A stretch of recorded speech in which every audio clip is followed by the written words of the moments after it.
जय दोस्तों, पिछले वीडियो में आपने सुना कि कैसे नारद ने भगवान के पास जाकर हरि का रूप मांगा। अब नारद जी स्वयंवर में पहुंच चुके हैं। अब आगे सुनिए। नारद जी को पल पल काटना मुश्किल था। वह जल्दी से जल्दी वरमाला पहनने को आतुर थे, क्योंकि नारद जी का मन माया के अधीन था। नारद जी का मन माया के अधीन था, इसीलिए वे शिवजी के गणों की बातों को अपनी प्रशंसा समझ रहे थे। अब मोहिनी स्वयंवर में आई। तुलसीदास जी कहते हैं कि जब मोहिनी ने नारद जी का बंदर सा मुंह व भयंकर शरीर देखा तो क्रोध ने मोहिनी जल उठी। तब मोहिनी अपनी सखियों के साथ वरमाला लेकर ऐसे चली मानो कोई राजहंसिनी चल रही हो।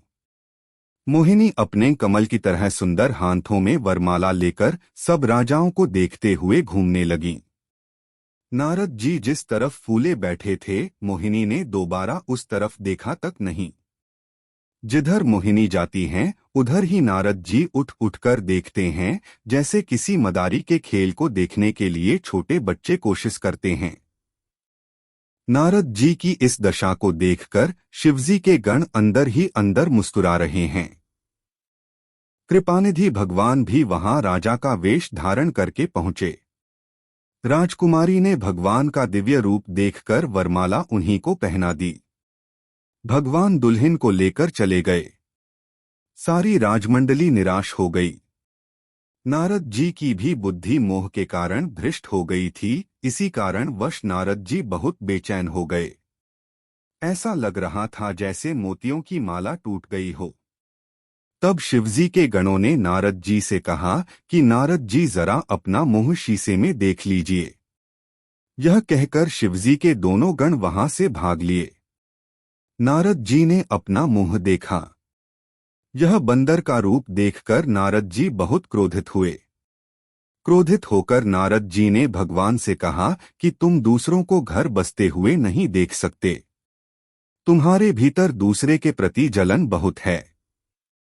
तुम्हारे अंदर कपट बहुत है। नारद जी ने आगे कहा कि जब समुद्र मंथन हो रहा था तब तुमने देवताओं से विनती कराकर भोले भाले शिवजी को विष पिला दिया था। नारद जी ने आगे भगवान से कहा कि समुद्र मंथन से जो शराब निकली थी वह तुमने राक्षसों को पिला दी थी। तुमने खुद ही लक्ष्मी और समुद्र से निकली मणियों को अपने पास रख लिया था। इस प्रकार से नारद जी भगवान को खरी खोटी सुना रहे थे। नारद जी आगे कहते हैं कि तुम बड़े धोखेबाज और मतलबी हो। सदैव तुम कपट का व्यवहार करते हो। नारद जी भगवान को ऐसे खरी खोटी सुना रहे थे जैसे किसी छोटे बच्चे के हाथ से कोई उसके पसंद की चॉकलेट छीन ले।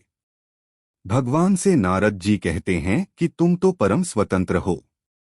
तुम्हारे परिवार तो है नहीं।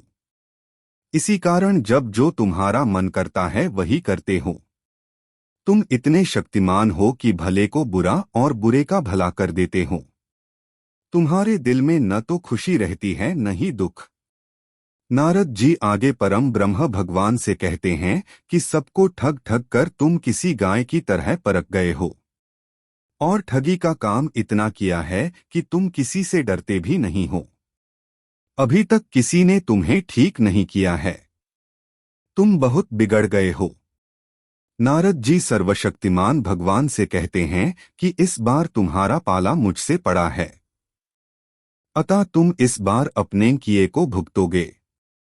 नारद जी कहते हैं, जिस शरीर को बनाकर तुमने मुझे ठगा है, तुम भी वही शरीर धारण करो। यह मेरा श्राप है। तुमने मेरा रूप बंदर का बना दिया है, तो तुम्हारी सहायता बंदर ही करेंगे। मैं जिस प्रकार से मोहिनी के वियोग में जल रहा हूं, वैसे ही तुम भी सीताजी के वियोग में दर दर भटकोगे। नारद जी के श्राप को सिर में रखकर मुस्कुराकर भगवान ने नारद जी से बहुत विनती की और कृपा के सागर भगवान ने अपनी माया को खींच लिया।